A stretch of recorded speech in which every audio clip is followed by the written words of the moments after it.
السلام علیکم ورحمۃ اللہ تعالی وبرکاتہ۔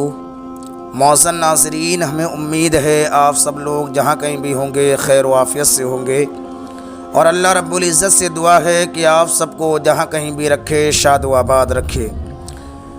معزز ناظرین، رمضان المبارک کے آتے ہی ایک رات کا ذکر اور چرچا خوب ہوتا ہے، اور وہ رات ہے لیلۃ القدر، اور ساتھ ہی ساتھ کئی سوال بھی آتے ہیں کہ لیلۃ القدر کی نشانیاں کیا ہیں اور لیلۃ القدر کی خاص دعا کیا ہے، جسے اس بابرکت رات میں زیادہ سے زیادہ پڑھا جائے، اور اس رات کا اتنا تذکرہ کیوں نہ ہو جب قرآن نے ہی اسے 1000 راتوں سے افضل بتایا ہے۔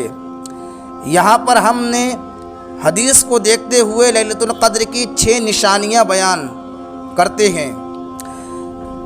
نمبر 1، یہ رات طاق راتوں میں ہوگی، مطلب یہ ہے کہ 21، 23، 25، 27، 29 میں یہ رات مل سکتی ہے، یعنی رمضان کے آخری عشرے 10 دنوں میں اگر اپنے آپ کو عبادت کے لیے خالی کر لیا جائے تو اللہ کی ذات سے امید ہے کہ اس رات کی عبادت کا شرف ہمارے نامہ اعمال میں ضرور لکھ دیا جائے گا۔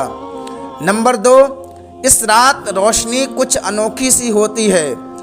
شہر میں زیادہ لائٹنگ کی وجہ سے اس انوکھی روشنی کا پتہ نہیں چل پاتا، لیکن وہ لوگ محسوس کر سکتے ہیں جو دیہاتوں میں ہیں، جہاں پورے علاقے میں لائٹ نہ ہو۔ نمبر 3، دلی سکون اس رات دوسری راتوں کے مقابلے زیادہ ہوتا ہے۔ اس رات عبادت کرنے والا انسان اپنے دل میں ایک ایسا سکون محسوس کرتا ہے جو اس سے پہلے کسی رات میں محسوس نہیں کیا تھا، یعنی یہ اطمینان اور سکون سے بھری ہوئی رات ہے۔ نمبر 4، اس رات آندھی یا زلزلہ نہیں آئے گا۔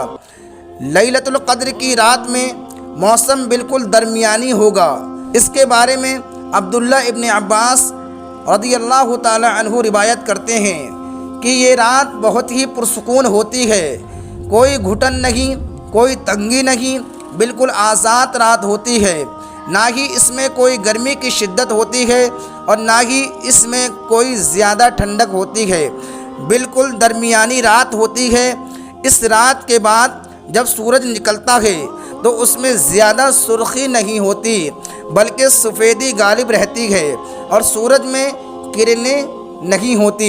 نمبر 5، خواب میں دکھا دیا جاتا ہے۔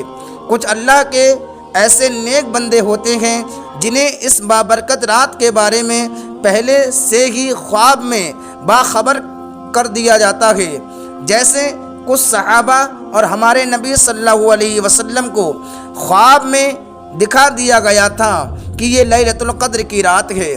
نمبر 6، اس رات عبادت کی لذت پورے رمضان سے زیادہ ہوتی ہے۔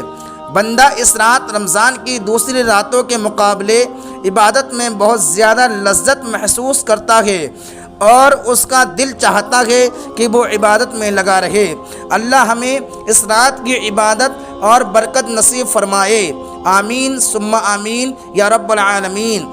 آپ بھی اس ویڈیو کو زیادہ سے زیادہ شیئر کریں تاکہ دوسرے لوگ بھی اس پر عمل کر سکیں، اور دین کی بات کو آگے پھیلانا صدقہ جاریہ ہے، اور صدقہ بلاؤں کو ٹال دیتا ہے۔